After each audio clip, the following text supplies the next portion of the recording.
Assalamu alaikum. So this book is called The Memories of an Ottoman Princess by Kenize Murad.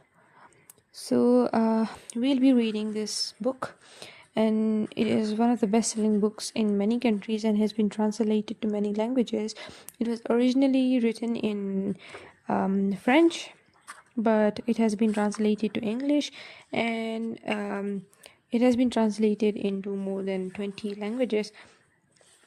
And the author is basically has a really interesting story, and it is sort of a story of the author's mother, um, who is basically the daughter of the granddaughter of the last Ottoman emperor.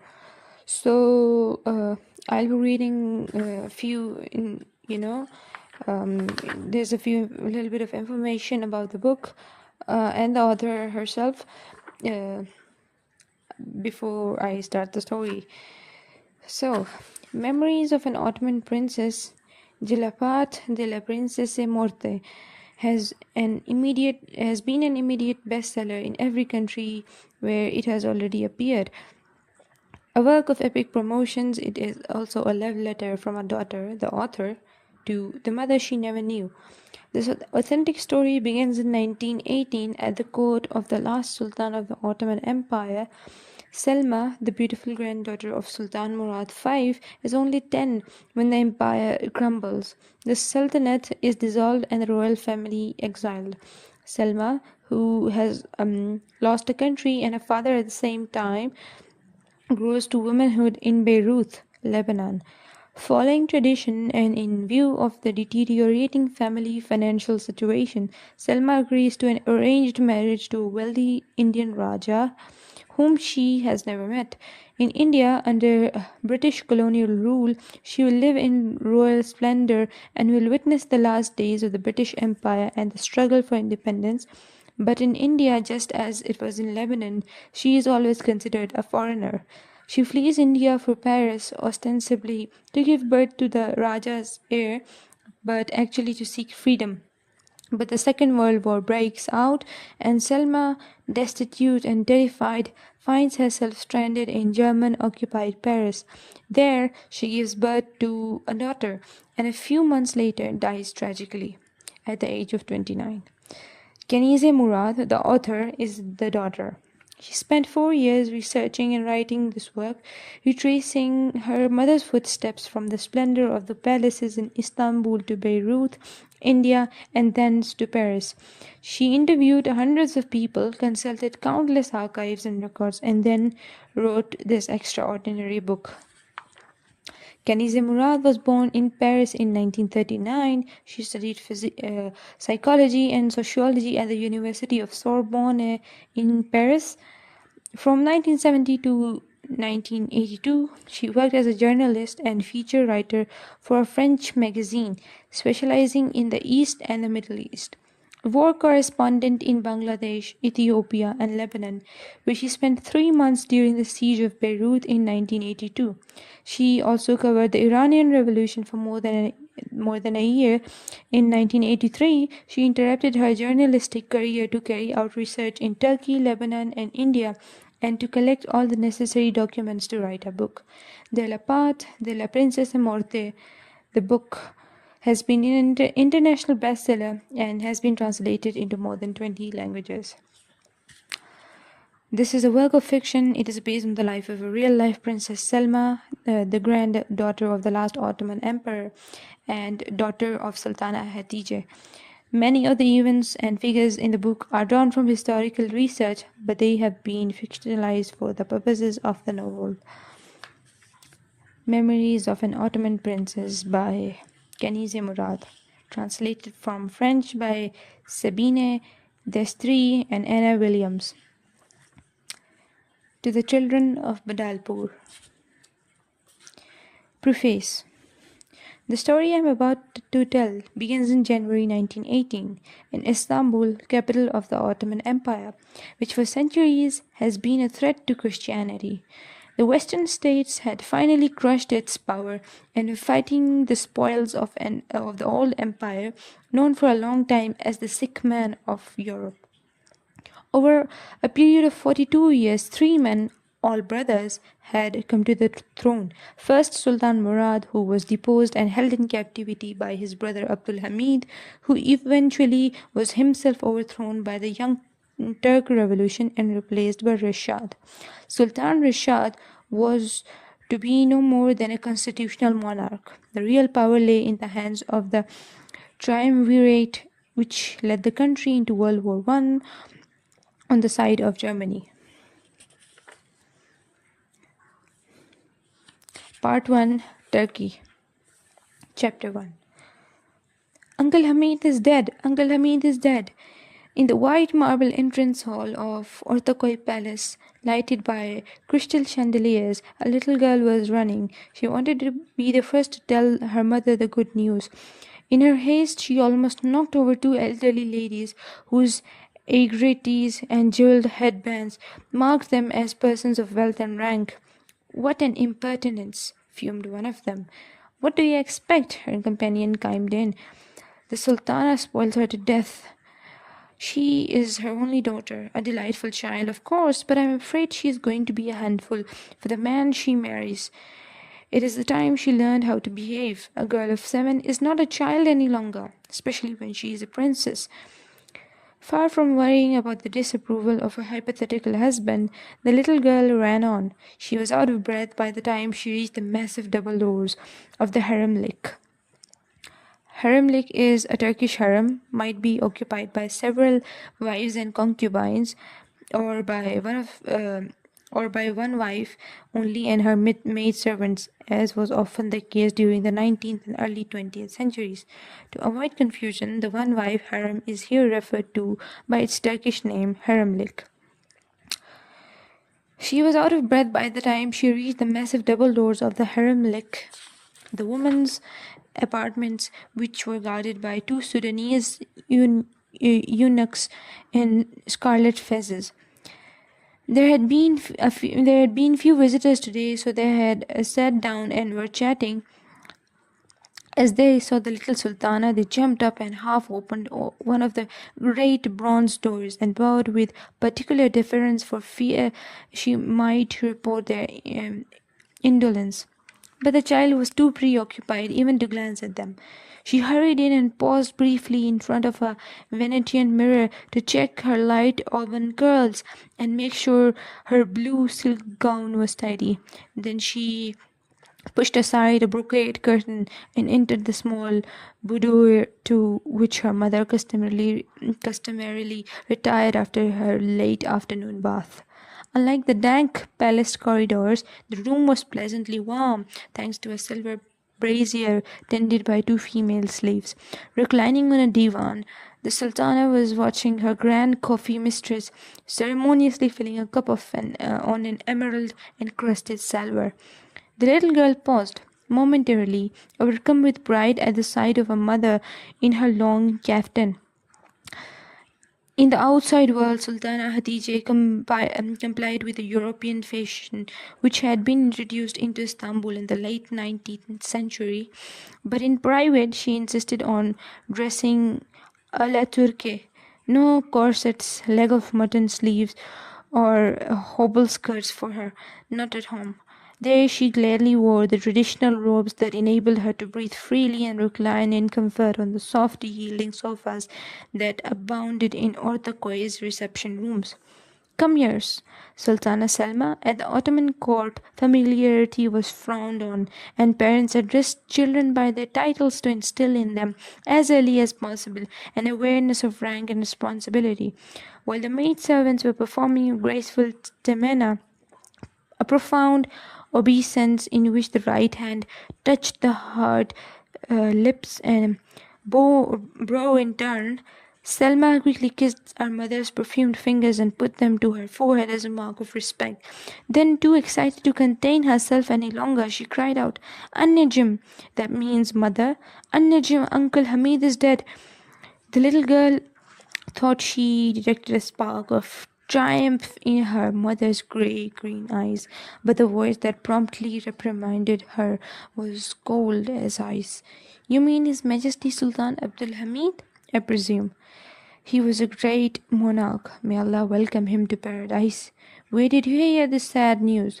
Sad? The child stared at her mother in amazement, saddened by the death of that cruel great uncle, the man who had deposed her own father, Selma's grandfather, on the ground of insanity.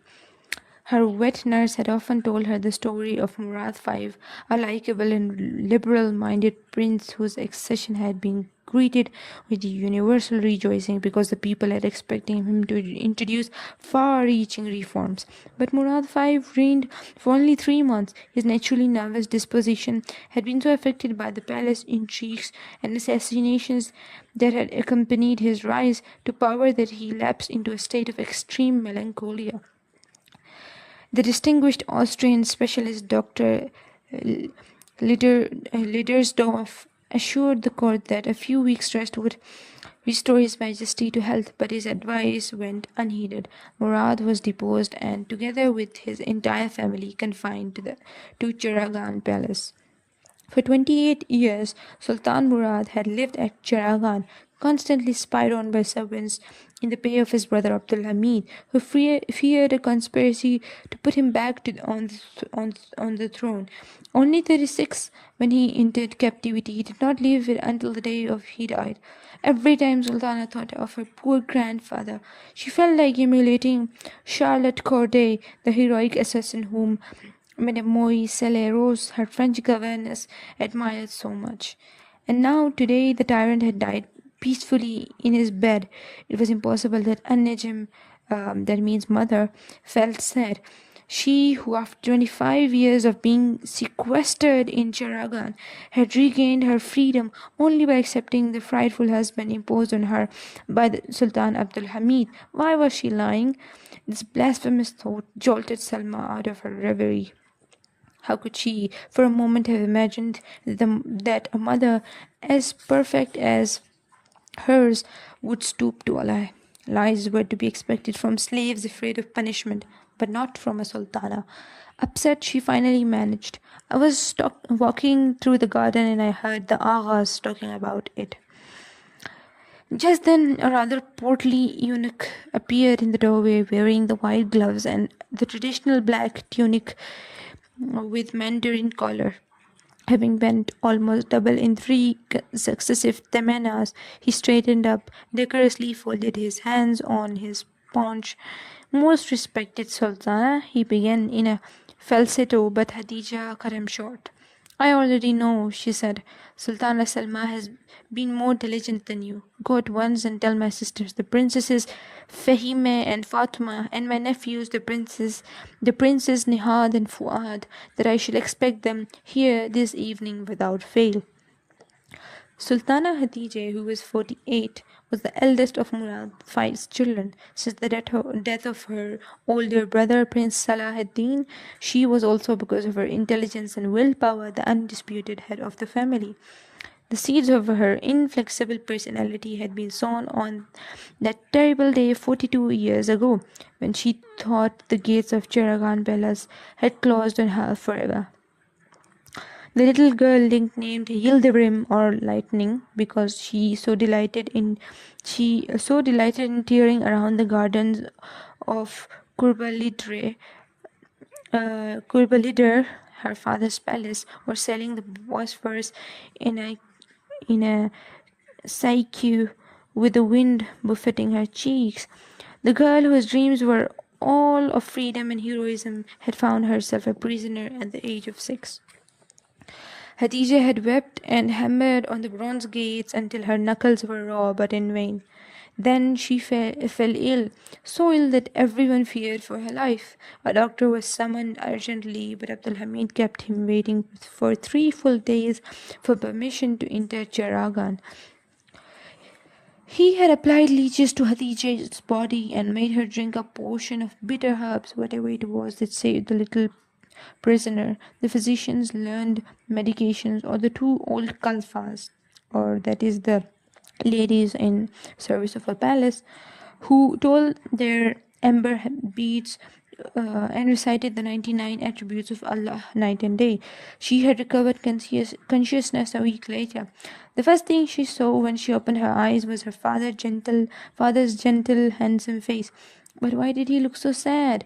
Then she remembered. It was not just a bad dream. She curled up in bed and started sobbing again. Sultan Murad looked stunned. Sultana Hatice, he said, how do you think our family could have ruled such a great empire for 6 centuries if we had wept each time we ran into some minor problem?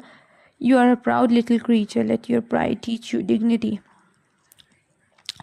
Then, with a smile, as if to mitigate the severity of his reprimand, he added, if my daughter refuses to laugh any more, who is going to bring any sunshine into this palace? Do not worry, Yildirim. We will leave here sooner or later, and when we do, I will take you on a long journey. Oh, Baba. Baba means father in Turkish. Oh, Baba, she cried ecstatically. Will you really? No imperial princess had ever been far from Istanbul, let alone Turkey. Could we go to Paris? Sultan Murad chuckled. Quite the little woman already, eh? Very well, my blossom. As soon as we get out of here, I promise I'll take you. Had he believed in himself without hope, he could not have gone on living. Living, the Sultana's eyes clouded at the recollection of her father's 28 years in captivity. Day after day throughout that time, Sultan Murad had endured his living death. Dusk was falling when two phaetons came clattering into the inner courtyard that led to the woman's apartments. From the first of these ornately gilded carriages stepped a graceful figure in a mauve silk charshaf or voluminous cape. The plumpish woman who had alighted from the other wore a black charshaf of classical design. The two charshafs exchanged a cursory embrace before hurrying into the palace, with eunuchs ceremoniously preceding them and bringing up the rear. Like most royal residences, the palace was constructed of carved wood, a wise precaution in a city prone to earthquakes. Painted white and set amid gardens abounding in fountains, roses, and cypresses, it overlooked the now twilight Bosphorus. The festoons and arabesques adorning its balconies and staircases, verandas, and terraces made it appear a mansion of lace.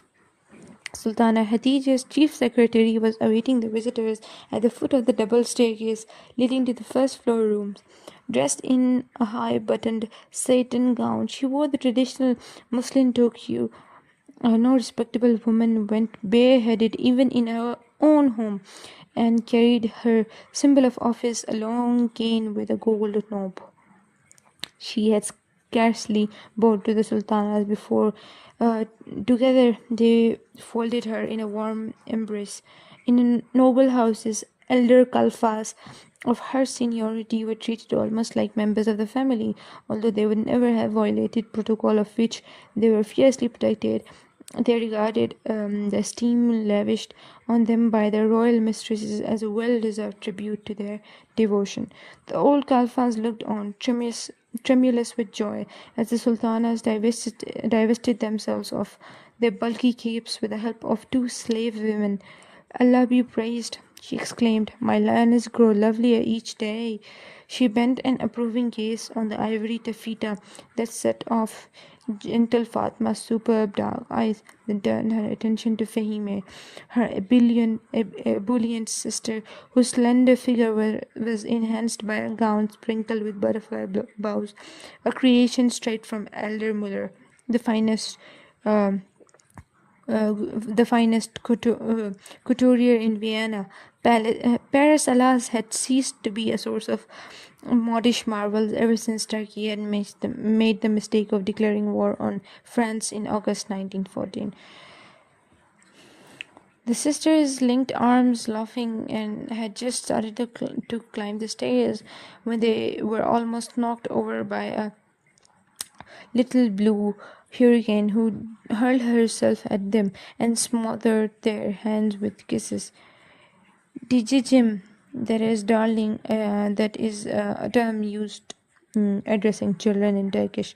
Dijicim, you'll be the death of me yet, exclaimed Fahime, giving her an affectionate hug. The old Kalfa, outraged by Selma's lack of decorum, muttered indignantly. Following in the hurricane's wake came a fat, pallid little boy who greeted his aunts with a self-important bow.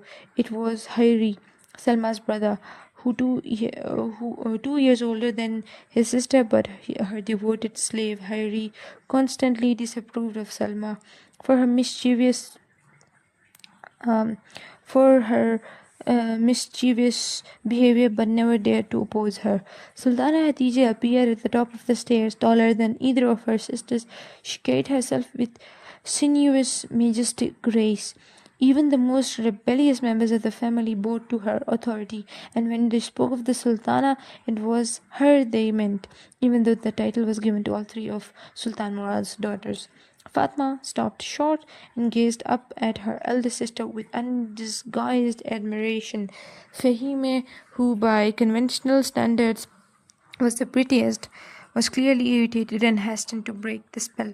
My dear sister, what made you summon us at such short notice? I had to cancel an invitation to the soiree at the Austro-Hungarian embassy tonight that I was looking forward to.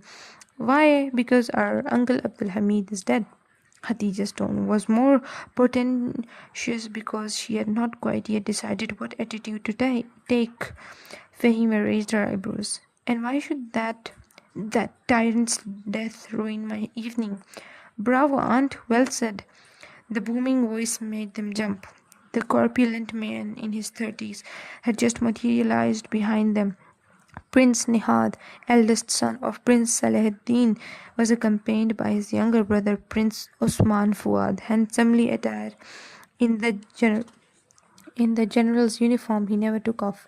The general prince, as Fuad liked to be known, for he valued a title earned on the battlefield more highly than one acquired by birth.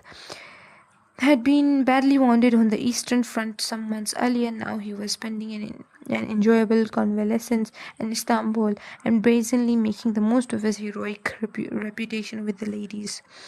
Having bowed to the sultanas, the two men followed them into the green drawing room, where some youthful kalfas had almost finished lighting the 137 oil lamps in a crystal chandelier. Hayri and Selma tiptoed in behind the grown-ups. Smiling, Sultana Hadija waited for everyone to sit down. She knew that this contest could be difficult to win, but she relished the challenge. I've called you together this evening so that we can all decide whether or not we should attend the ceremonies to be held tomorrow in honor of Sultan Abdul Hamid. Tradition demands that the princes should follow the funeral procession through the city. As for the princesses, they are expected to call on the wives and daughters of the deceased and offer their condolences. The Sultana injected a note of solemnity into her voice. I'm asking you to disregard your personal feelings and instead only think of our public image. Fahime was the first to break the silence. I find this whole situation melodramatic, she said. But as for me, I have no intention of going. Our beloved uncle ruined 25 years of my life, and he is not going to spoil one more day of it. But this isn't an occasion for forgiveness, Fatma ventured timidly. The poor man atoned. After all, he himself was deposed and imprisoned for years. Can't we forgive and forget? Forget? Prince Nihad's face was so flushed that for a moment Selma thought he would choke. He glared at his young aunt, his eyes filled with fury. What about loyalty? Loyalty to my grandfather Sultan Murad, who was vilified and buried alive. Loyalty to my father, who was carried off by neurasthenia. To attend the funeral would be to vindicate our prosecutor. I should say we should stay away. That would be a public statement about the irreparable injustice done to our family. That is what our dead expect of us. Please, brother, let's not speak for the dead. All eyes turned towards Prince Usman Fuad, who was savoring his cigar. Being the youngest here, I must beg your pardon if I seem to be offering advice to my elders, but my years at the front with my men Simple folk from Anatolia, Izmir, and the Black Sea have taught me one thing: despite our failings, the people love us. They simply will not understand a public show of disunity. To them, Murad's replacement by Hamid and Hamid's replacement by his brother Rashad seem merely quirks of fate. The main thing is our family has always rallied around the throne, especially now during this war. The people need a firm focal point. For 6 centuries, that focal point has been the Ottoman family. Unless it remains so, we may live to regret it bitterly. At that moment, a eunuch came in to announce them that a messenger from the Sultan had arrived. The messenger was a Sudanese of imposing build. Although he was a slave, they all rose, not in deference to his person. In their eyes, he did not exist, but to convey their respect for the message he bore. His Imperial Majesty Sultan Rashad, commander of the faithful shadow of God and earth, master of the two seas, the black and the white, and the emperor of two continents, advises their Imperial Highnesses as follows. On the occasion of the death of our beloved brother, His Imperial Majesty Sultan Abdul Hamid II, we invite the princes and princesses of the house of His Imperial Majesty Sultan Murad V to mourn his passing as custom prescribes. May peace be with you, and may Allah the Almighty preserve you from harm. They all bore it was not an invitation, it was an ultimatum. Prince Nihat scowled at the messenger's receding figure and shrugged. Well, I'm not going whatever happens, he growled. Come, Nihat, the Sultana said reproachfully. Fuad has a point. I think the situation is serious. Family unity must be preserved at all costs. Family unity? All right, my dear aunt, let us talk about that. A family that for 600 years has been endlessly killing one another for the sake of power. How many brothers did our ancestor Murad III, the conqueror of the Persians, have to put to death? 19, if I am not mistaken. His father was more modest. He limited himself to 5. They killed for reasons of state, Sultana Hatice cut in. These dramas are common to all royal families, the only difference being that European monarchs have fewer brothers. Personally, I no longer bear Abdul Hamid any ill will. In those difficult times where Britain, France, and Russia were planning to carve up our territories between them, we needed a man like him at the helm. For 33 years, he managed to preserve the empire from those who wanted to dismember it. My father, being too honorable and too sensitive a man, might have failed to do so. In any case, doesn't our country take precedence over our own petty considerations? Fahimi and Usman Fuad glanced at each other and smiled. Hatija had always been a woman of principle. But who cared about principles these days? Fahimi's main ambition was to have fun, and she pursued it with a zest intensified by the feeling that she had wasted the best years of her life in captivity. Her frivolous manner had earned her the nickname Sultana Butterfly, and all her gowns were adorned with the butterfly bows that had become her symbol. She was an artist. She played the piano well and had even written some music. But there was nothing she detested more than solemnity and responsibility.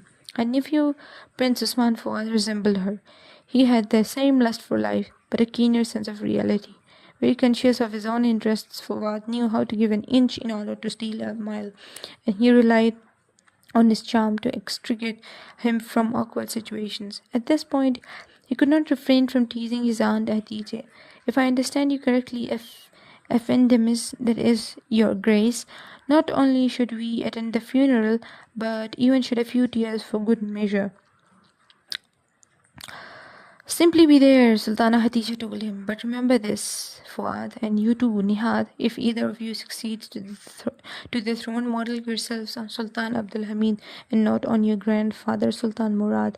One cannot have a child and preserve one's virginity as well. She burst out laughing at the expressions of amazement. They had never become used to her forthright language, and brought the meeting to an end by rising to her feet. So that's the end of chapter 1, guys. Chapter 1 of part 1, that is Turkey. Yeah, so I'll be back with chapter 2, hopefully, if God wills, and I hope you all like it. If you do, please consider liking and subscribing to the channel, and also just share it among your friends if you do so. And also just drop your recommendations in the comments section if there's anything, if you want me to improve anything in this video.